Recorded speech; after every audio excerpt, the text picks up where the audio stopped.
Okay, well, this is going to be a review for your test on rationals, rational exponents and radical expressions and equations. I'm going to try to do this in a couple videos. They're going to be a little bit longer videos, so before you get started watching this, before you get too far into it, I want to make sure that you know that you should be trying the problems first. I know you've already done some. Try the problems first and then compare them to my work with the video on the video.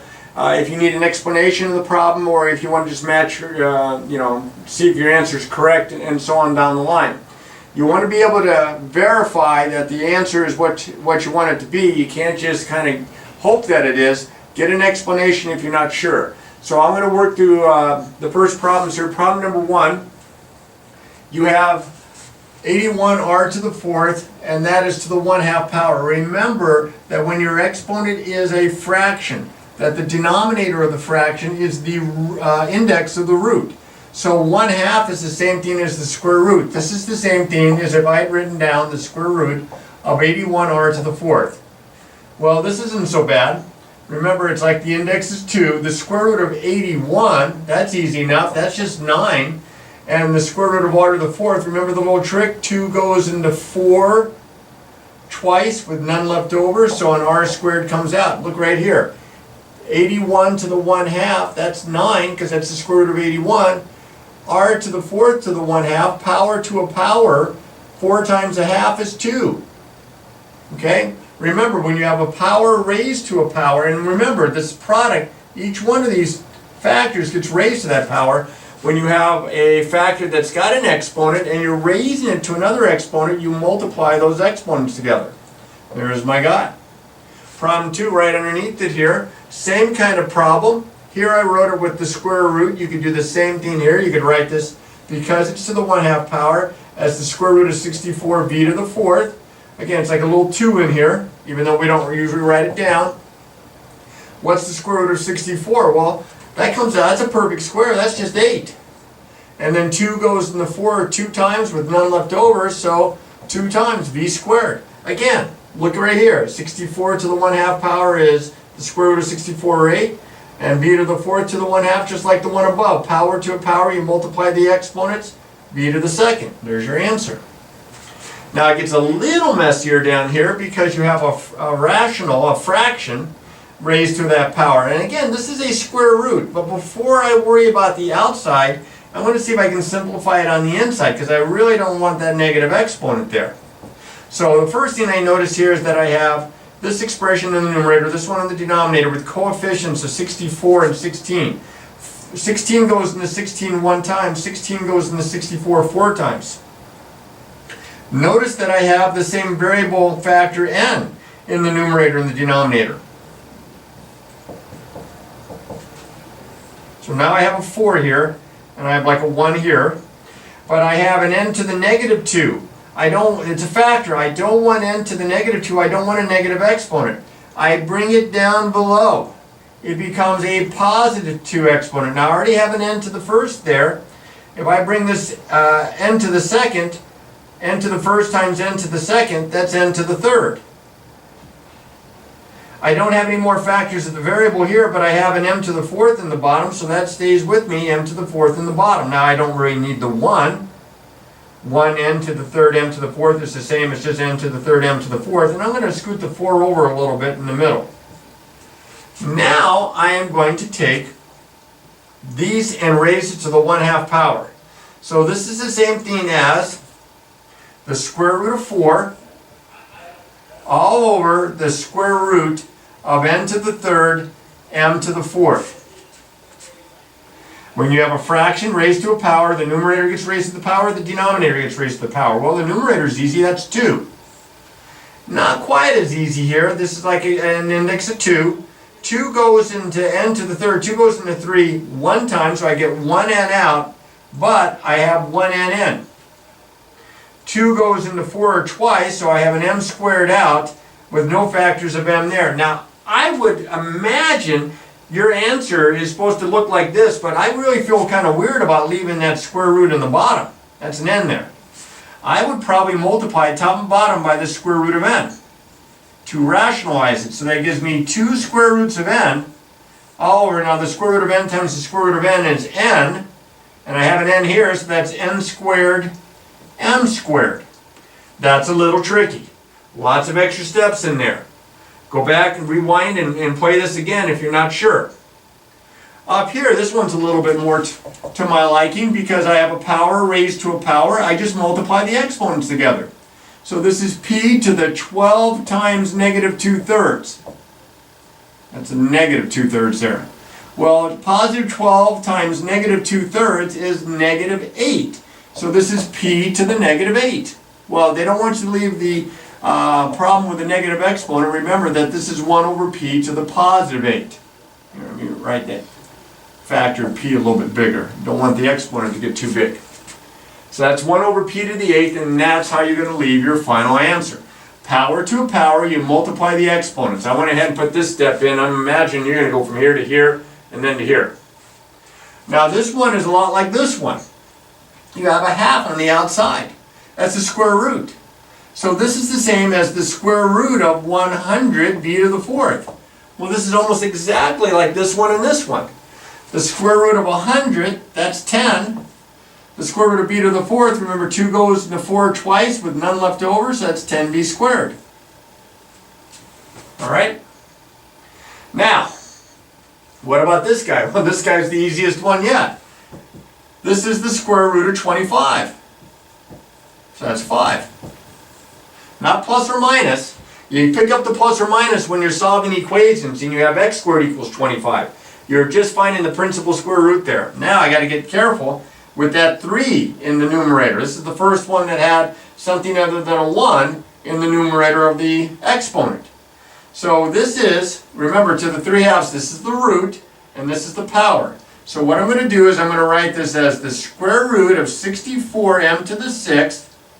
That's this part, square root, and then all of that gets cubed.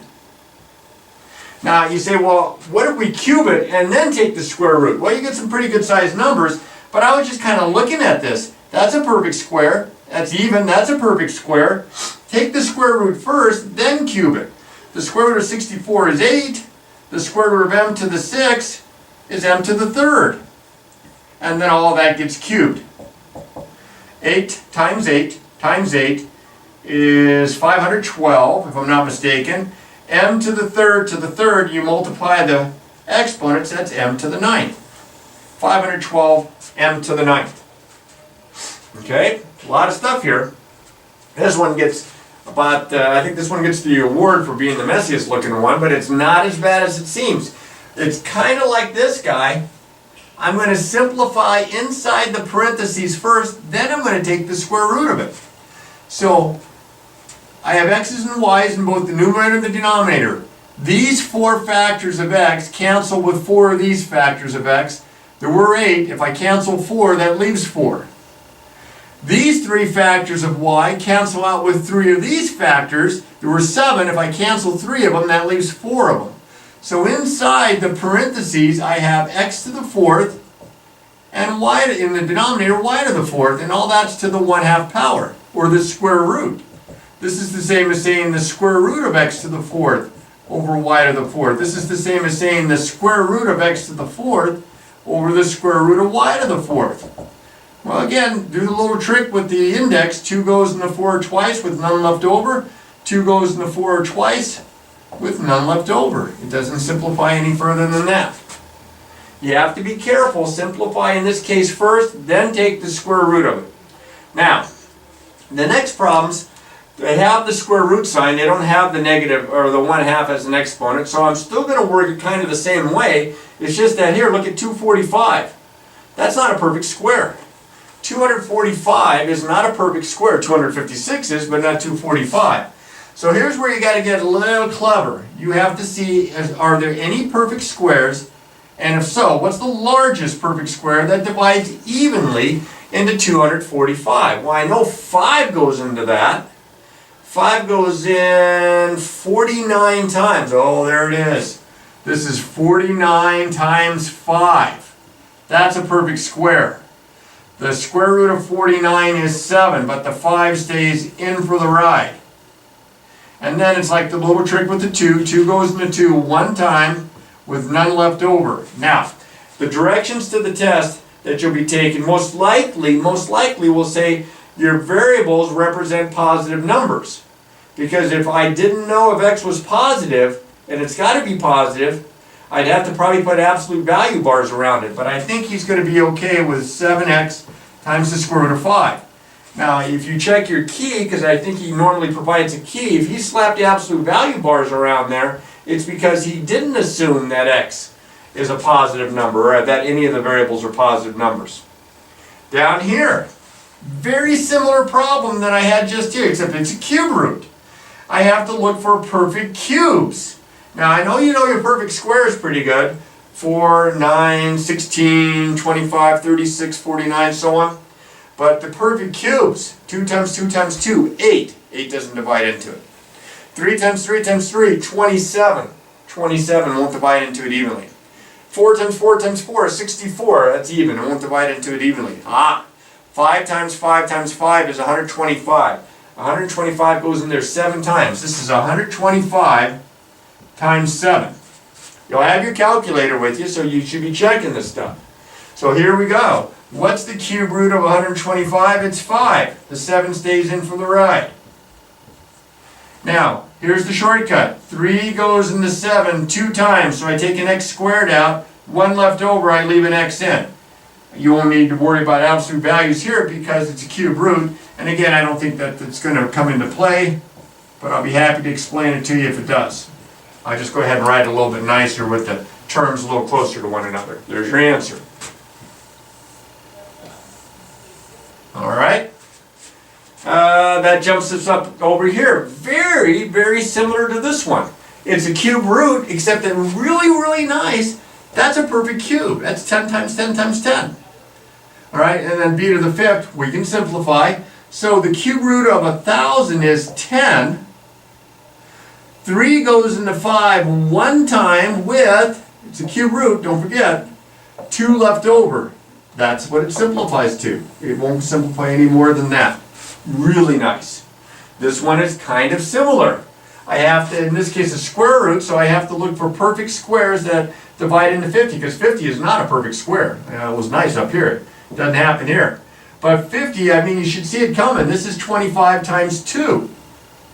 So I can take the square root of 25, the 5 comes out, but the 2 stays in for the ride. Now I do the little shortcut with all these factors of the exponent. 2 goes into 2 one time with none left over, so no x's inside. 2 goes into 4 twice. 2, so I take a y squared out with none left over. 2 goes into 4 twice with none left over. There's my guy, right there. This one simplified relatively nicely, except for that you had to see that 50 was 25 times 2. Ooh, look at this guy. This is a 5th root. Yikes. Perfect fifths. 2 times 2 times 2 times 2 times 2. 32. 32 goes in there. And you can tell right away it can't be much bigger than 32 if it works at all, because 3 times 3 times 3 times 3 times 3 is 243, and that's bigger, so that's not a factor. So at best, this is going to be 32 times 5. That's 160. So now I can take the cube root in a similar manner that I just did. The 5th root of 32 is 2. The 5 stays in for the ride. 5 doesn't divide into 3 here, so no factors of p come out. The p to the 3rd stays inside. 5 goes into 6 one time, so I take one factor of q out with 1 left over, so that stays. 5 doesn't divide into 3, so the r to the 3rd stays in, no r's come out, and I probably should have the 2q a little closer.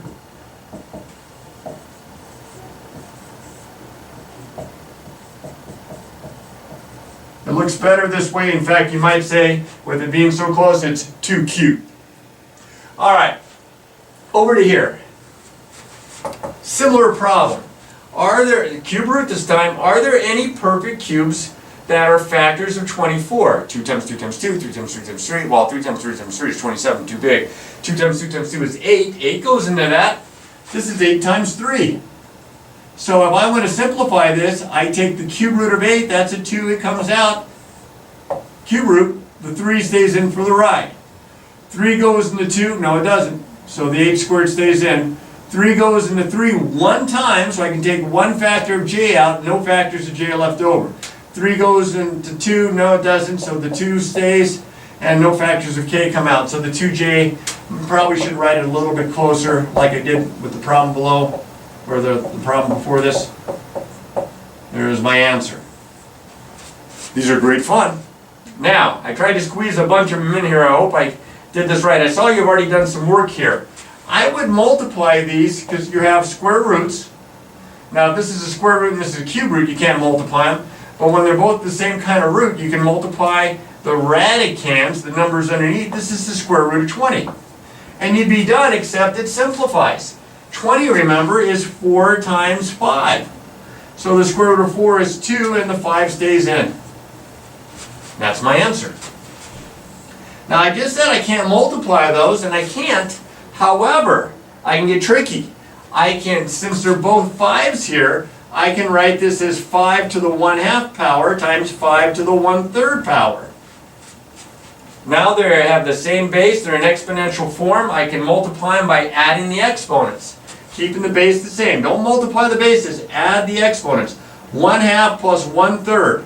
1/2 plus 1/3, common denominator is 6. So multiply top and bottom by 3, top and bottom by 2, looks like 5/6 to the 5/6 power. Now, he may want you to leave the answer like this, but I would probably guess he would want you to write this as the 6th root of 5 to the 5th power, and then you get your calculator out. 5 times 5 is 25, times 5 is 125, times 5 is 625, times 5 is 3125. So the 6th root of 3125, most likely. He might have it this way, he might have it this way, he might have it that way. Check his answers there, or you can ask him about it the next time you're in class. All right, down to here. Very similar problem, different roots. Good news, you can simplify each one before you have to multiply. The square root of 25 is 5. The cube root of 8 is 2. Well, that's just 10. You got like problems that look like that. Now I kind of squeezing it in here. I have the square root of 5 times the quantity, 3 plus the square root of 5. So I would distribute. I can't add those. This one doesn't have a radical, this one does. So I distribute. The square root of 5 times 3 is 3 square roots of 5. Plus the square root of 5 times the square root of 5, that's the square root of 25. Well, that's 5. So I'm going to write this as 3 square roots of 5 plus 5. Now if he has it the other way around in his key, that's okay. You can write it either way. Equivalent. Now it starts to get fun here with problem 19. You have 3 of them, but you're not multiplying them. You're adding and subtracting. Remember, you can only add and subtract if they are like radicals. They have to have the same index, they have to have the same radicand. So in this case, none of these have the same radicand. This one's a 24, this one's a 54, this one's an 8. So it doesn't combine unless they simplify. What's the square root of 24? Well, it doesn't come out evenly, but isn't it 8 times 3? Oh, 8 times 3. That's good. Let's try that one again. I'm not doing a cube root, I'm doing a square root. Isn't it 4 times 6? So this is 2 times the square root of 4 times 6. Well, the square root of 4 is 2, so that's 4 square roots of 6. This 2 comes out times that, 4. What about 54? Well, 54 is 9 times 6, and that's a perfect square. So I have a minus 2, so that's 2 times, now I take the square root of 9 is 3, so 2 times 3 is 6, and the 6 stays in. Look at that, look at that. Over here, this is 4 times 2, so this simplifies. The square root of 4 is 2, so that's plus, the 2 comes out, times the 3 is 6, the 2 stays in. Now, you cannot combine all 3 of them, but you can combine the first 2, because they're like radicals. So I have 4 square roots of 6 minus 6 square roots of 6 is negative 2 square roots of 6 plus 6 square roots of 2. Now there's one more problem like this before you get to the equation. I just kind of ran out of board space here. So I'll do this one real quick up here. Hopefully you can follow along. And it is it's very similar to the last one. 2 square roots of 6 plus 3 square roots of 54 minus the square root of 54. Well, I noticed something that's kind of cool about this problem that this one didn't have. Do you see how these are like radicals? You can combine these before I do anything else. So this is 2 square roots of 6. I have 3 square roots of 54 minus 1 square roots of 54 is 2 square roots of 54.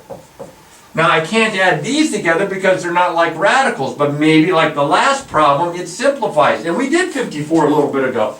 Remember it was 9 times 6? So this is 9 times 6. So I have 2 square roots of 6 plus the square root of 9 is 3 times that 2 would be 6, and then the 6 stays underneath. Look at that, like radicals, just like we knew what we were doing. So we combine those, that's 8 square roots of 6, and that's our answer. Alright, so hopefully this is going to give you a good idea of what you know and what you don't know, and what you maybe need to ask some questions about, and I don't mind helping you with that, and I'll be happy to help you before your test. Alright, we're going to go on to the equations.